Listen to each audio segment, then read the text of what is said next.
Oke, kita masuk ke Z-score atau nilai standar. Nah, kalau di sebelumnya kita sudah mempelajari yang namanya deviasi, gitu kan. Kalau misalnya deviasi itu sendiri kan adalah seberapa besar skornya ini, suatu skor itu menyimpang dari nilai rata-ratanya. Oke, kalau deviasi itu adalah satuannya dengan menggunakan satuan X gitu. Jadi di sini adalah menggunakan satuan X, yaitu menggunakan skor mentah, skor apa adanya. Nah, sedangkan kalau kita membahas soal Z-score di sini rumusnya adalah seberapa besar nilai skor itu menyimpang dari nilai rata-ratanya dengan menggunakan satuan SD atau standar deviasi. Jadi satuannya itu adalah satuan SD. Makanya di sini kita sebutnya sebagai skor standar. Nah, contohnya seperti ini.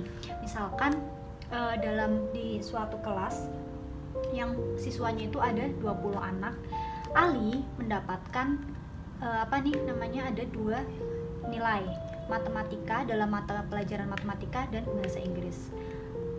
Nilai X, nilai matematika Ali itu adalah 6, sedangkan nilai bahasa Inggrisnya 8. Sedangkan nilai rata-rata di dalam kelas itu untuk matematika adalah 4, dan nilai rata-rata untuk mata pelajaran bahasa Inggris adalah 6, gitu kan. Kemudian kita pengen tahu nih seberapa besar sih deviasi atau penyimpangannya si Ali dari nilai rata-rata yang ada di kelas.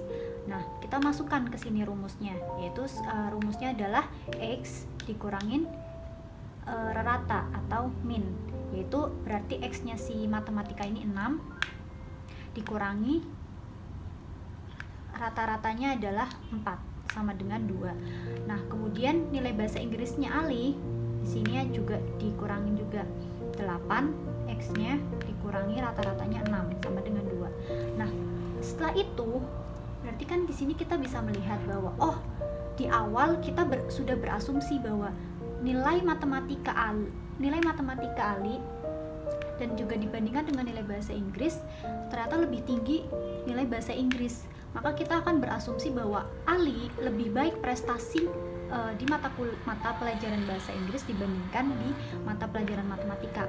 Tapi setelah kita sudah mengetahui skor deviasinya, ternyata Ali skor deviasi pada mata pelajaran matematika 2 dan penyimpangan pada mata pelajaran bahasa Inggris juga 2, sama-sama mendapatkan nilai 2 dari nilai rata-rata di dalam kelas, kayak gitu kan.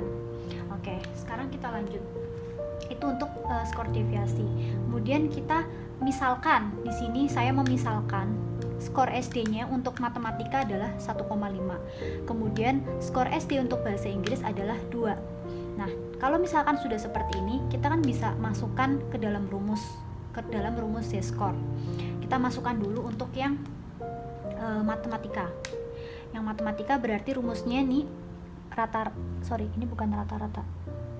X matematika, nilai skor matematika dikurangi rata-rata dibagi SD, yaitu berarti 6 dikurangi 4 per 1,5, hasilnya adalah 2 per 1,5 sama dengan 1,333. Kemudian untuk Z-score yang bahasa Inggris ini adalah 8 dikurangi 6 X-nya rata-ratanya dibagi SD-nya 2, hasilnya adalah 2 per 2 sama dengan 1. Nah, pada sampai di titik ini menggunakan skor standar atau menggunakan standar deviasi untuk Z-score, malah justru kita melihat di sini ternyata di matematika, di pelajaran matematika Ali mendapatkan 1,333, sedangkan pada bahasa Inggris Ali mendapatkan skor sebesar 1,33 dengan angka 1 itu kan lebih besar 1,333, gitu kan. Nah, maka di sini berarti ternyata prestasi Ali justru di matematika itu lebih baik dibandingkan di bahasa Inggris, gitu ya. Oke, kemudian di sini SD ini sebenarnya menunjukkan apa sih? Kalau berdasarkan materi yang sudah diberikan, SD itu adalah sebagai indikator variabilitas.